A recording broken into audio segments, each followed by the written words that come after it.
हम लोग कौन से चैप्टर पढ़ रहे हैं? चार ना? क्या नाम था? क्षारक और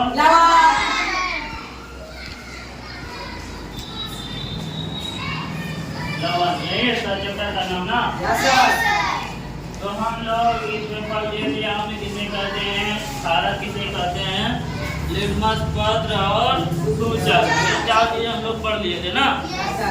तो अम्ल का स्वाद कैसा था? और क्षारक का स्वाद कड़वा। सूचक किसको कहते हैं? जो आपको बताए कि कौन सी प्रवृत्ति किसकी कैसी है, कौन सा क्षारक है, कौन सा अम्ल है ना, वो सूचक कहलाता था। लिटमस पत्र भी वही था ना? तो आज देखेंगे हम लोग की उदासीनीकरण किसे कहते हैं। उदासीनीकरण वैसी प्रक्रिया है जिसमें यहाँ पे लिखा हुआ है कि किसी अम्ल और किसी क्षारक के बीच होने वाली अभिक्रिया उदासीनीकरण कहलाती है। ठीक है, यानी अम्ल और क्षारक को जब हम मिला देंगे तो वो कैसा प्रवृत्ति देगा?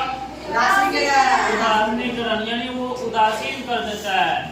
अम्ल क्षारक को भी उदासीन कर देता है, क्षारक अम्ल को भी उदासीन कर सकता है। ठीक है, और इसमें क्या निर्माण होता है? ऊष्मा, यानी हीट बनता है।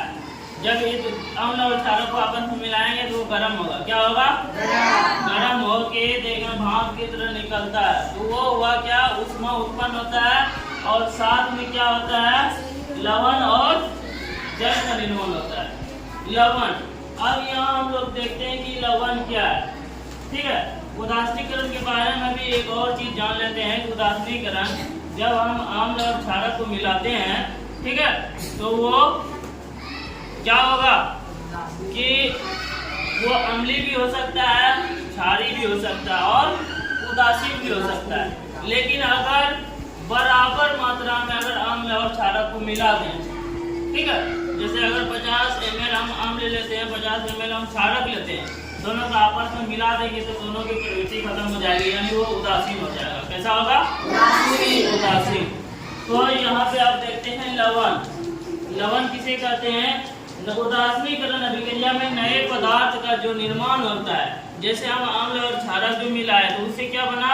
उदासीन हुआ वो, तो उदासीनीकरण कहलाया। उससे जो पदार्थ जो बना